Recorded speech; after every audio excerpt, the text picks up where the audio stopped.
हा व्हिडिओ आहे ना, मी सर्व मुलींसाठी बनवते. बघा, जेव्हा आई-वडील पण ना जेव्हा मुलीसाठी स्थळ बघायला जातात ना, त्यावेळेस मुलगा एकटाच पाहिजे, अशी त्यांची अपेक्षा असते. कारण की काय ना, त्यांना असं वाटतं की मग आपल्या मुलीला सासरी जाऊन जास्त काम करायला लागणार नाही, आणि घरात जास्त फॅमिली असली तर जास्त काम करायला लागणार वगैरे, वगैरे त्यांचं प्रेम असतं ते. पण ना, हे चुकीचं असतं. मी एक गोष्ट सांगते तुम्हाला. समजा जर तुम्ही एकटा नवरा बघून दिला आणि छोटी फॅमिली, आता हल्ली तर मुलींना सासू-सासरे पण सहन होत नाही.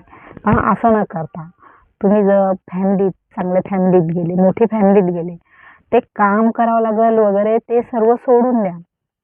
पण उद्या दुःख आहे, सुख आहे, ह्या गोष्टी तुम्हाला कोणी शेजारी येऊन शेजार फक्त त्याचं कर्तव्य काय, थोडंसं 5-10 मिनिटं येऊन उभं राहणं.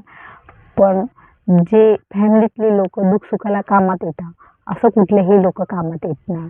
पैसे वगैरे जेही आपले प्रॉब्लेम असतात, ते हे सॉल्व्ह करतात. म्हणून तुम्ही लग्न करताना की ज्या मुलींना जर सासू-सासरे नको असतील, तर त्यांनी त्या अनाथ आश्रमाचाच मुलगा शोधावा. माझ्या मताने तर तेच आहे, की पहिले तर काय बोलतात प्रायोरिटी सासू-सासऱ्यांना द्यायला पाहिजे. कारण त्यांच्यामुळे आपल्याला चांगला नवरा भेटतो.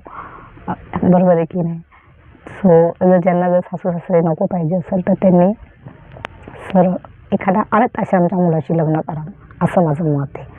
फॅमिली म्हणून बोलताना अपने तो अपने होते, भले ते बाराचे असो, अपने तो अपने होते. आणि असली मजा सबके साथ आता है. आणि ही खरीच गोष्ट आहे.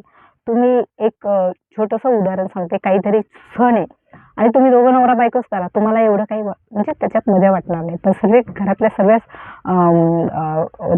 लोकांशी तुम्ही तो सण त्यांच्याबरोबर तुम्ही तो सण साजरा करा. तुम्हाला खूप छान वाटेल आणि खरंच सण आहे असं काहीतरी वाटेल.